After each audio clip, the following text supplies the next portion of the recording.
കമ്മ്യൂണിസ്റ്റുകാർ കല്യാണം കഴിക്കാൻ പാടുണ്ടോ എന്ന താത്വിക പ്രശ്നത്തെ സംബന്ധിച്ച തർക്കം പോക്കണംകോട്ട കമ്മ്യൂണിസ്റ്റ് പാർട്ടിയെ രണ്ടായി പിളർത്തി. വീട്ടിൽ നിന്ന് ഭയങ്കരമായിട്ട് നിർബന്ധിക്കുന്നു. എന്തിന്? ഞാൻ പെണ്ണ് കെട്ടണത്രേ. പെണ്ണ് കിട്ടാനോ? അയ്യേ, മഹാനായ മാർക്സും കോമ്രേഡ് ലെനിനും കല്യാണം കഴിച്ചിട്ടുണ്ട്. തനിക്കൊരു ബ്രൈറ്റ് പൊളിറ്റിക്കൽ ഫ്യൂച്ചർ ഞാൻ കാണുന്നുണ്ട്. ഭാര്യയും കുടുംബമൊക്കെ അതിന് തടസ്സാണ്. സോഷ്യലിസ്റ്റ് വ്യവസ്ഥയിലായാലും ബൂർഷ വ്യവസ്ഥയിലായാലും വിവാഹം ഒരു പൗരന് വേണ്ട അത്യന്താപേക്ഷിത ഘടകമാണ്. അത് വരട്ടു തത്വവാദമാണ്. സഹജീവികളെ, തൊഴിലാളി വർഗത്തെ സ്നേഹിക്കാൻ ശീലിക്കുക. തുറന്നു പറയാം, അടിസ്ഥാനപരമായി നമ്മുടെ പാർട്ടിക്ക് കല്യാണം ഇഷ്ടമല്ല. സഖാവ് EMS പോലും മരണം വരെ വിവാഹിതനായിരുന്നു. പാർട്ടിയുടെ തകർച്ചയിലേക്കുള്ള വഴിയാണ് ഞാനിപ്പോൾ കാണുന്നത്. മുമ്പ് 48-ലും 49-ലും സംഭവിച്ച ഉൾപാർട്ടി സമരം പോലെ. മുമ്പ് നടന്ന ഉൾപാർട്ടി സമരങ്ങൾ ആശയപരമായിരുന്നു. അടവുകൾ പ്രയോഗിക്കുന്ന രീതിയെപ്പറ്റി, ഇവിടെ അങ്ങനെ നയസമീപനത്തെപ്പറ്റി ഒരു തർക്കവുമില്ല. നേതാക്കന്മാർക്കിടയിലുള്ള ചില്ലറ വ്യക്തിപരമായ അഭിപ്രായ വ്യത്യാസങ്ങൾ മാത്രമേ ഉള്ളൂ. ആ നേതൃത്വം മാറ്റണമെന്നാണ് ഞാൻ പറയുന്നത്. ഒടുവിൽ ഞങ്ങളെ പോക്കണംകോട്ടും കമ്മ്യൂണിസ്റ്റുകാർ ജയിച്ചു. എന്തിനധികം പറയുന്നു, പോക്കണംകോട്ടെ പത്രസമ്മേളനങ്ങളും പൊതുയോഗങ്ങളും മന്ത്രിസഭായോഗവുമെല്ലാം സംഘർഷഭരിതമായി മാറി. എന്തും വിളിച്ചു പറയുന്ന ഞങ്ങളുടെ ജോർജ് ചായൻ എല്ലാം വെട്ടിത്തുറന്ന് പറയാൻ തുടങ്ങി. എന്നാൽ ഇച്ചൂടെ കടത്തി പറയാം, അച്ഛനും മകനുമായിട്ടുള്ള തർക്കത്തിനിടയ്ക്ക് എത്രയോ പ്രാവശ്യം ഈ ഗണേശനോട് നല്ല വാക്ക് പോയി പറഞ്ഞിട്ടുണ്ട്. ഞാൻ പുരകത്തുമ്പോൾ വാഴ വെട്ടുന്നു എന്ന രീതിയിലല്ലേ ഭൂരിപക്ഷം തികയ്ക്കാൻ ബുദ്ധിമുട്ടിയ KDF-ൽ നിന്നും മന്ത്രിസ്ഥാനം വില പറഞ്ഞു വാങ്ങിച്ചത്? എനിക്ക് കിട്ടിയ അവസരം ഉപയോഗിച്ചു എന്നുള്ളത് ശരിയാണ്.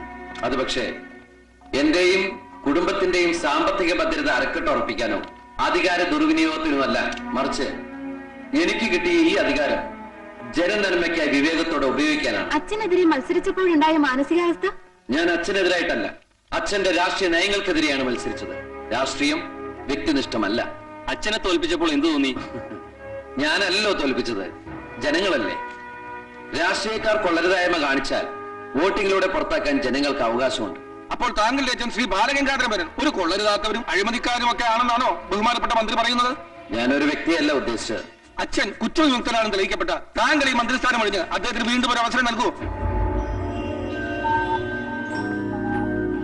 അച്ഛൻ നിരപരാധിയാണെന്ന് തെളിഞ്ഞാൽ, പാർട്ടി ആവശ്യപ്പെട്ടാൽ എന്റെ മന്ത്രി പദവിയും MLA സ്ഥാനവും ഉപേക്ഷിക്കാൻ ഞാൻ തയ്യാറാണ്. പല വകുപ്പുകളും കൈകാര്യം ചെയ്തിട്ടുണ്ടെങ്കിലും ആഭ്യന്തരം ഇതാദ്യ വയ്യനല്ലേ, അവരെ എക്സ്പീരിയൻസ് ഇല്ലല്ലോ. അതുകൊണ്ട് ഭരണമൊക്കെ ഞാൻ തന്നെയാ. അച്ഛൻ ഒരുപാട് കൊല്ലായിട്ട് ഈ നാടിന് വേണ്ടി കഷ്ടപ്പെടുന്നതല്ലേ. ഇനി കുറച്ചു കാലം റെസ്റ്റ് എടുക്ക്. നമുക്ക് ആരോഗ്യമൊക്കെ നോക്കണ്ടേ? അച്ഛനെ എതിർത്ത് പറഞ്ഞും അച്ഛന്റെ നെഞ്ചത്ത് കുതിര കയറിയും അച്ഛനെ തോപ്പിച്ചും നീ ഒരു മന്ത്രി കസേര ഒപ്പിച്ചെടുത്തു. ചെറുപ്പകാലത്ത് ആവേശമായിരുന്നു എനിക്ക് എന്റെ അച്ഛൻ. മനസ്സുകൊണ്ട് രാഷ്ട്രീയ ഗുരുവെ കണ്ടിട്ടാ ഞാൻ രാഷ്ട്രീയത്തിലേക്ക് ഇറങ്ങിയത്. പക്ഷേ എന്താ അച്ഛൻ ഇങ്ങനെ? അച്ഛനൊഴികെ ഈ നാട്ടിൽ എല്ലാവരും വാനോളം പുകഴ്ത്തേ ഇങ്ങനെ ഒരു മന്ത്രിയെ കിട്ടിയതിൽ അഭിമാനിക്കുക. മക്കൾ തങ്ങളെക്കാൾ വലുതാവണമെന്ന് എല്ലാ അച്ഛനമ്മമാരുടെ ആഗ്രഹം. പക്ഷെ അച്ഛൻ അസൂയ, അവൻ തന്നേക്കാൾ വലുതാവെന്നുള്ള എന്റെ അസൂയ. അച്ഛനെല്ലാം കൊളാക്കിയാണ് ശീലം. ഇവൻ അച്ഛനെ കുറിച്ച് പറയാൻ കിട്ടുന്ന ഒരവസരവും പാഴാക്കില്ല. അത്രയ്ക്ക് ഒരുമയ രണ്ടുപേരും തമ്മിൽ. എന്റെ അച്ഛനായതുകൊണ്ട് പുകഴ്ത്തി പറയല്ല, ഭയങ്കര അഴിമതി വീരനാ. എന്നെയും എന്റെ ഗ്രൂപ്പിനെ പരസ്യമായിട്ട് അവമാനിക്കുന്നവൻ എന്തിനാ ഞാൻ കഷ്ടപ്പെട്ടുണ്ടാക്കണ എന്റെ വീതം കഴിക്കാൻ ഇങ്ങോട്ട് കെട്ടിയെടുക്കുന്നത്? എല്ലാം സർക്കാരിനെ വെട്ടിച്ചുണ്ടാക്കുന്നല്ലേ. സർക്കാരിന്റെ കാശ് എന്ന് പറയുന്നത് ജനങ്ങളുടെ കാശാ, അതിലെനിക്കും അവകാശം. എനിക്കെതിരെ ആഞ്ഞടിക്കാൻ ആ മുഖ്യനവനെ കരുവാക്കിയിരിക്കുക. ആരോപണം ഞാൻ നിഷേധിക്കുന്നു. എനിക്ക് ഈ കൺവീനർ സ്ഥാനം മടുത്തു.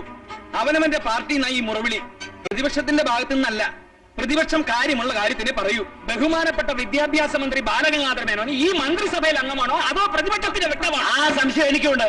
ഞാൻ ഈ മന്ത്രിസഭയിൽ അംഗം തന്നെയാണോ? അല്ല, എന്നോടും എന്റെ ഗ്രൂപ്പിനോടുള്ള മുഖ്യന്റെ അവഗണന കണ്ട് ചോദിക്കുന്നത്. 25 കൊല്ലമായിട്ട് MLA-യും പല പല വകുപ്പുകൾ കൈകാര്യം ചെയ്തിട്ടുള്ള മന്ത്രിയുമാണ് ഞാൻ. മുഖ്യമന്ത്രിയാവാൻ ഇയാളെക്കാൾ യോഗ്യം ഞാൻ തന്നെ. ഇത്രയും അഴിമതി ആരോപണങ്ങൾ ഉണ്ടായിട്ടുള്ള ഒരാളെ മുഖ്യമന്ത്രിയായിട്ട് കേരളത്തിൽ വേണ്ട. എന്റെ പേരിൽ ആരോപണങ്ങളേ ഉള്ളൂ. പക്ഷെ മുഖ്യമന്ത്രി അടക്കം പല മന്ത്രിമാരും നടത്തിയ അഴിമതികളുടെ വ്യക്തമായ തെളിവുകൾ എന്റെ കയ്യിലുണ്ട്. നിങ്ങൾ ഇങ്ങനെ പരസ്പരം അങ്ങോട്ടും ഇങ്ങോട്ടും അഴിമതി കേസുകൾ വിളിച്ചു കൂവിയാല് അതിന് മുതലെടുക്കുന്നത് ആരാ? പ്രതിപക്ഷം.